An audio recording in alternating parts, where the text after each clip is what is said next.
Welcome to this episode of the Erasing Shame podcast. My name is DJ Chuang, and I'm joined by a therapist, Linda Yoon, with the Yellow Chair Collective. And content warning, we're going to be talking about the topic of domestic violence, as it is the month of October, and that is Domestic Violence Awareness Month. And this is also related to family violence.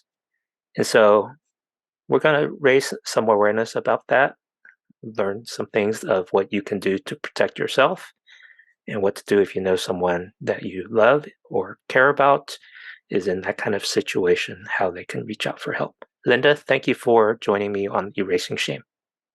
Thank you for having me. Now, in my own family of origin and in my own marriage and with my child, we don't experience violence, at least not in the physical sense. And I don't think we experience it in the traumatic sense either, or emotional sense per se. So I'm not sure how to talk about it. But yet I know it's a real issue for a significant number of people. I see when police make house calls that often is to intervene on behalf of someone experiencing domestic violence. And even in churches, there are people that experience abuse at home. So what insights or help can you share about these situations? Yeah. Yes.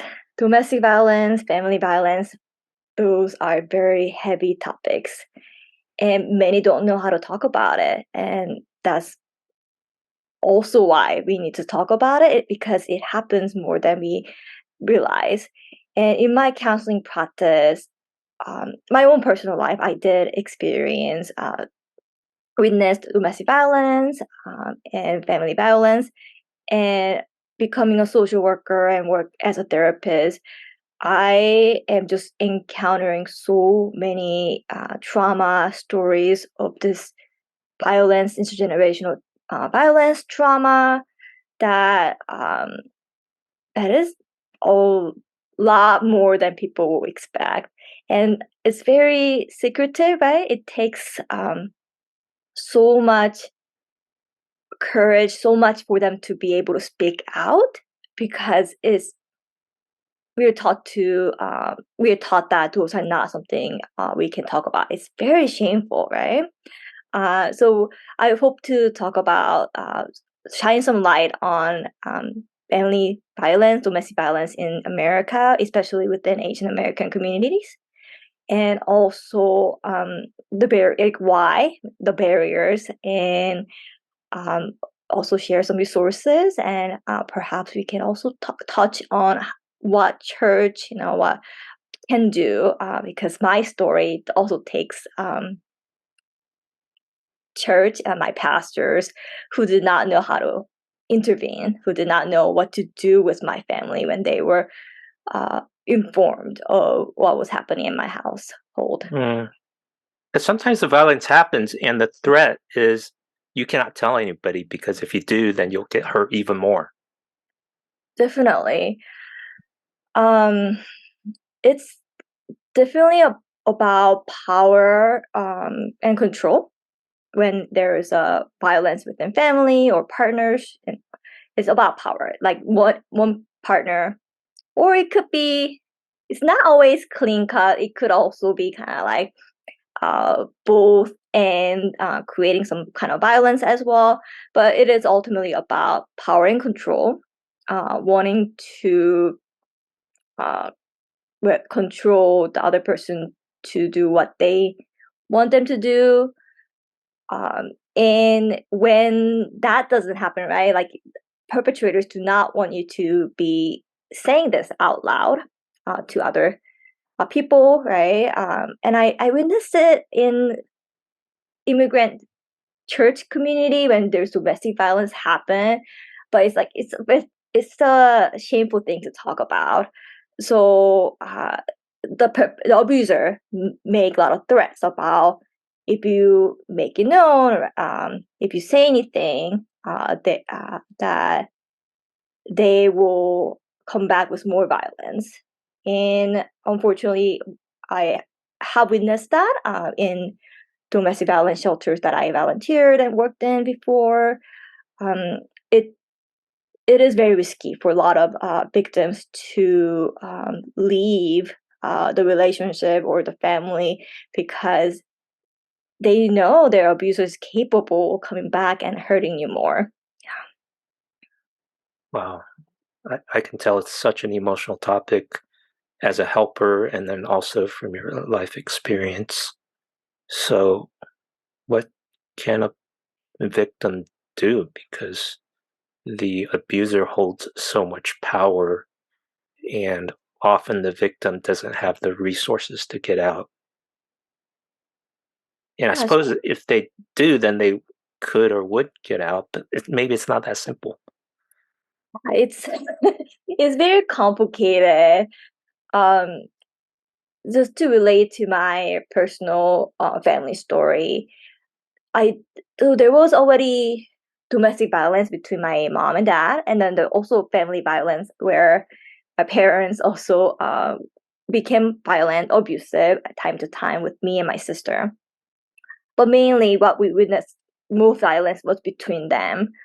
And my mom, who was pretty educated uh, and pretty independent before she met my dad, uh, and but unfortunately, my dad's desire to control, like not just even desire, it's just almost like need to control my mom and then the family. That often led to violence. So like we wouldn't know what would set him off. Like it could be something like I didn't do my homework to something little to that like we are making some kind of decision against his will. It and I uh and in Korea there wasn't any. So I grew up in Korea for first 11 years of my life. In Korea, like it felt like it happened more, and I know my mom wasn't the only one who was experiencing that. So it felt, and there wasn't any help at that time back in 80s and 90s. People are talking about it, but there's not much help. Like, where do you even go? And Asia is such a collective society. It's all about saving face. So, having experiencing something like that, it's almost like you're uh, you're bringing shame to the family that you're experiencing your victim, right? So victims cannot say anything to protect the family and also protect. I think my mom was also trying to protect me and my sister. It doesn't have a good look that your father is an abuser, right? Um,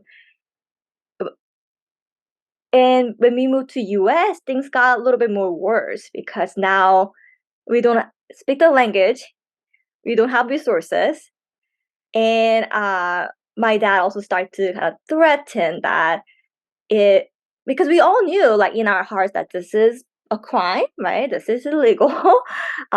This should not be happening. That if people found out or called the law enforcement, then it will be because my dad is a person who brought us. He had a sponsor from his company, and then that's how we moved to US. That means that we will all get kicked out of from the US, and we will be this criminal sent back, and that we will not, like, he made a very dramatic narratives to us that we will never find a job, we will be shamed from the society, that is a secret that we have to keep as a family, even as a victims too, because you will yeah, otherwise that we don't have, in a way, Mm. otherwise we don't have future. And no, coming from Mm. collective society, that can feel really real. Like people's judgment, how people see you, even you, it's not your fault. Even you're the victim. Like there's so much shame in it. So Yeah, it's hard to tell if he was telling the truth. yeah, especially as a young child, right? And my mom Mhm, also, even though she was pretty educated back in mhm, Korea, she didn't speak the language, mhm, she didn't speak English, and it's such a whole new system. So we are just relying on my father 100% who brought us to Wow. US. So it really Wow. things were difficult in So, Korea as it was, mhm, uh, and lack of resources. But coming to US, like even there were resources, was it accessible to us, right? As a mhm, first generation immigrant mhm, who um, don't know how to speak the language, how to access. And later, working as a social worker and therapist, I met a lot of domestic violence victims and who are Korean, right? They were so afraid to reach out for help.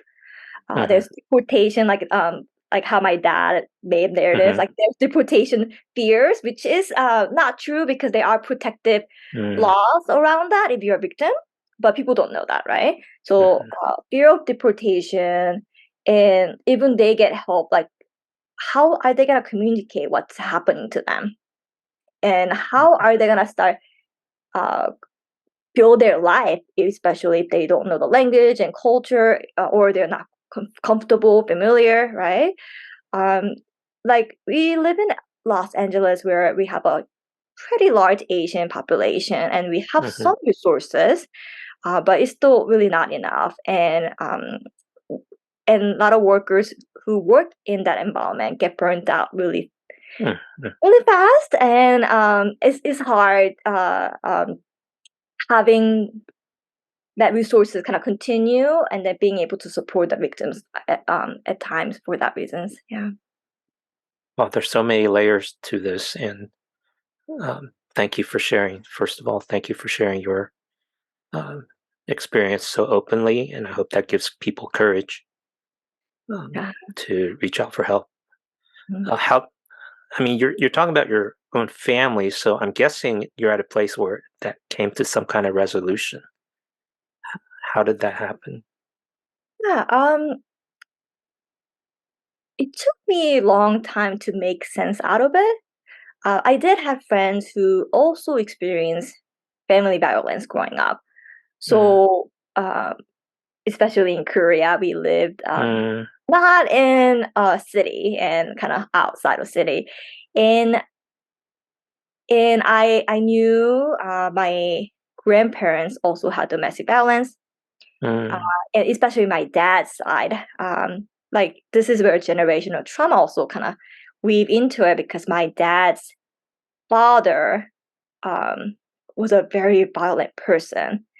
mm, He was never violent to me, to his grandkids, but like I witnessed him being violent towards my grandmother, right? And mm, my dad, and then his children, my dad and my aunts. And my dad just grew up witnessing all those violence, right? Um, actually, the violence was so bad towards my dad, but my dad became deaf one ear. I don't know the wow. specific um, Mhm, terms of it. Uh, and that was that was his life, right? mhm, That he grew up, so he kind of like passed down to us. And my mom mhm, also, who grew up witnessing that mm, her father, being violent towards her mom once in a while. That like she mm, kind of kept it going, and then back in the days, they really thought. My mom really thought it was the best for me and my sister to have a family because there was a lot of stigma around divorce as well, right? mhm, So she just took that in. And what's the interesting thing is my dad later, when I became adult, um, and making a lot of boundaries around like, no, you cannot touch, you cannot hit me, you cannot yell at me, you cannot speak to me that in certain ways. mhm, And also, my parents now are separated for their own safety. mm, Yeah, I'm glad that finally happened. It just took a long time. Uh, like we were able to have some conversation. Like it's not easy, but we were able to get to. My mom and I were kind of able to get to is that my dad does feel guilty. There's a lot of shame around what he did. Uh, but at the same time, he is really stuck in his own trauma.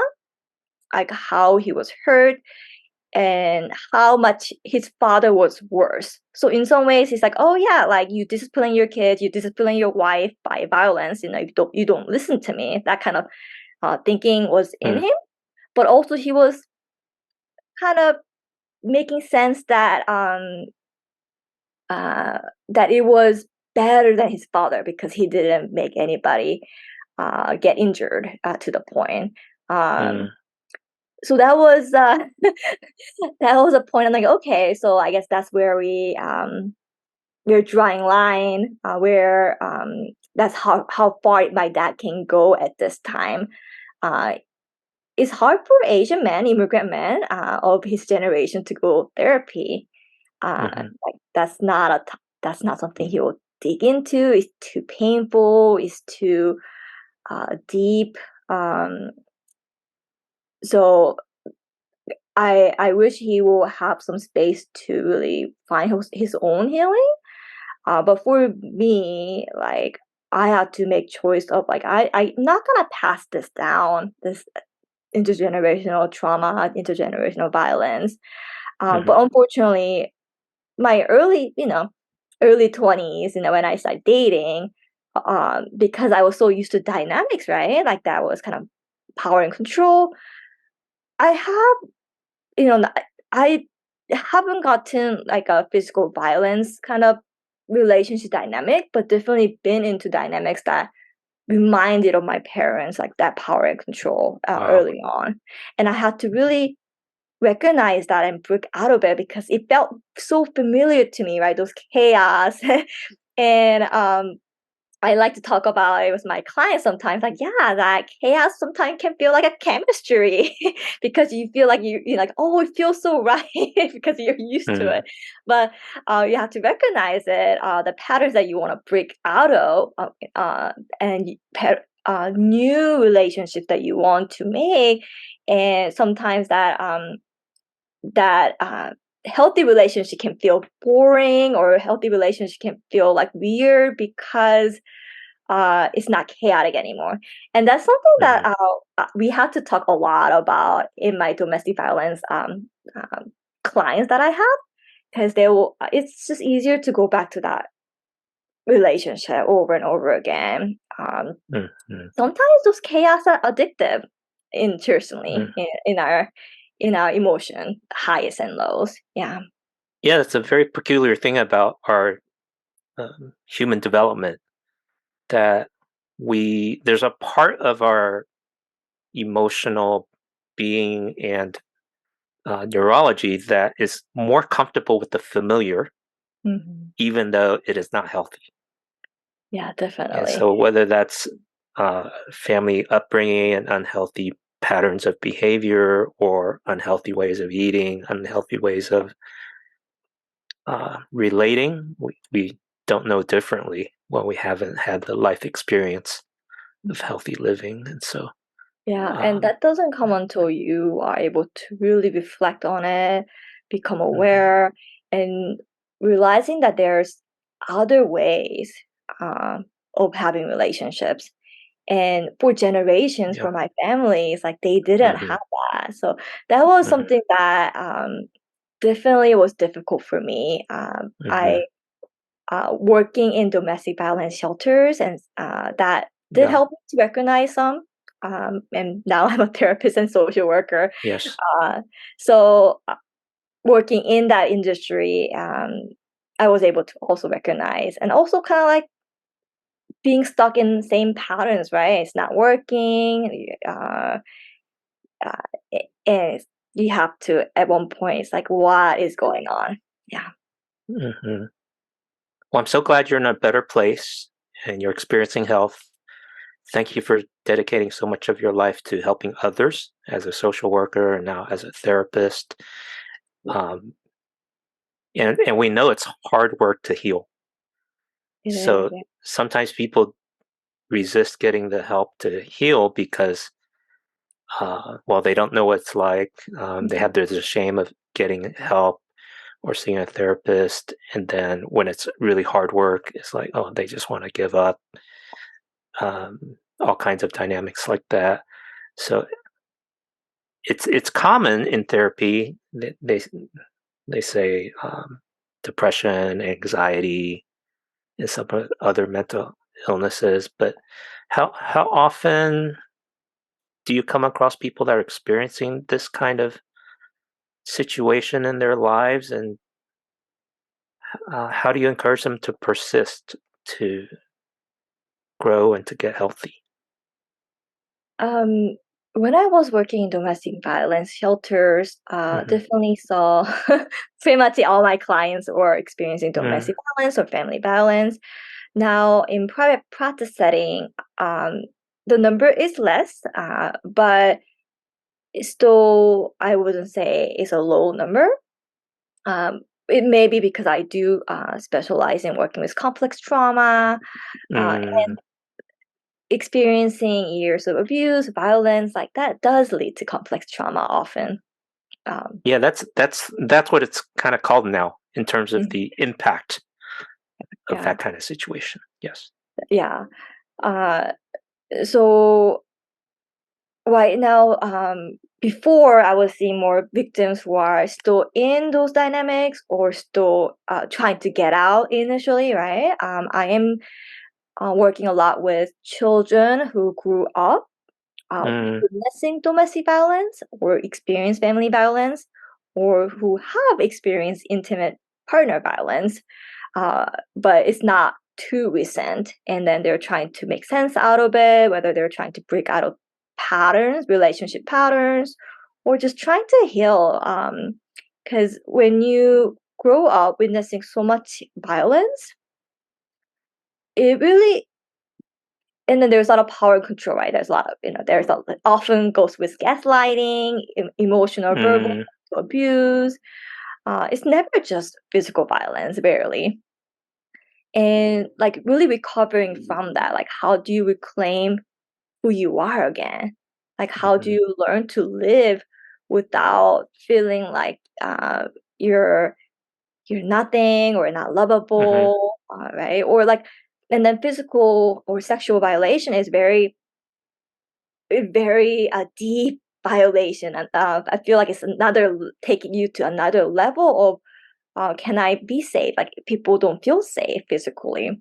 mhm, So uh, it takes time and takes many layers to heal from that. And a lot of times it's really helpful to know that you're not alone. And then there mhm, are support groups for people are um, who are survivors of domestic violence or family violence. But it is still very shameful thing to talk about in Asian families. Um, so that has been really difficult. But yeah, it's like healing circles, support groups, also actually really learning the dynamics of domestic violence and like why you felt that way or you internalize certain beliefs about you that are not healthy or that are not true about you, and they're mhm, really able to release them in some ways, being able to reclaim your identity, reclaim who you are, your life back, mhm, above all, like finding how do I feel safe again, right? Like I think mhm, victims of violence, safety is the big thing. They do not feel safe, even if they have moved away from abusers nowhere, uh, because it was so real, and unfortunately, there's a higher risk, as you mentioned earlier, when these victims try to leave, the abuser can come back and abuse more, which I definitely have seen. And a lot of domestic violence shelters, they don't have an address. Like you will not know. So when mhm, the victims call and they'll let you know how to get there, they're not gonna tell you the address to mhm, protect the victims. And I remember we had a strict rule for victims. The main rule living there was that you do not tell where you are to your victims mhm. because you risk everybody's safety. So those are aspects that that can come out. Yeah. Wow. Well, thank you for walking us through a pathway of recovery and how someone can go from a terrible situation in their family or with their relationships that are abusive or violent to one of healing and hope and restoration and safety that is possible, and you've laid down a good number of breadcrumbs. And the first step is really, I suppose, to reach out for help. Yeah, first And step is reach out for help.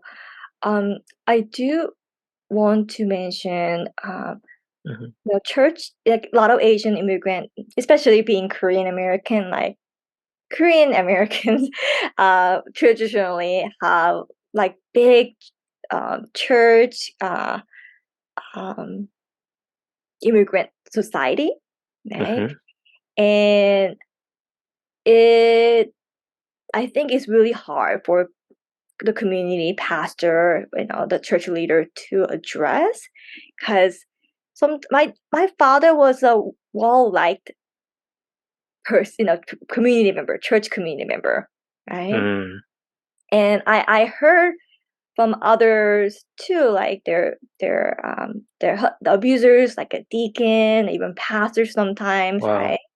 Mhm, Like that becomes very very difficult to address, right? I don't have the whole answer. This is something that I am still like, oh, how can church be better, be helpful with these victims? Um, mhm, but unfortunately, what I heard and myself heard, and some other victims that I have talked to, been told is, just forgive the victim, abuser. mm, Um, yeah, unfortunately. I'm hearing that with second generation, third generation churches, like things are a little different, but definitely in immigrant first generation churches, like they had no idea what to do, and they rather not see it, ignore it, just tell the victims to forgive, forget, or do family mm, therapy, counseling to fix it. Um, what There are now programs for church leaders, how to address mental health issues along with like domestic violence issues. So kind of utilizing those programs. I know Korean American family services, like, they used to have mm, those programs, and I know other faith church communities are also having that. And knowing that even you may not be aware, you may have victims in the church. mm, Uh, like I remember my mother, her church, she was in San Jose for a while. She used to go to this Korean immigrant church, and they had this great project, like learning how to do peer counseling. So mm, it was run by a psychologist, church member who was kind of training the church community member to be peer counselor. It was really great program, and my mom really enjoyed it. But one of the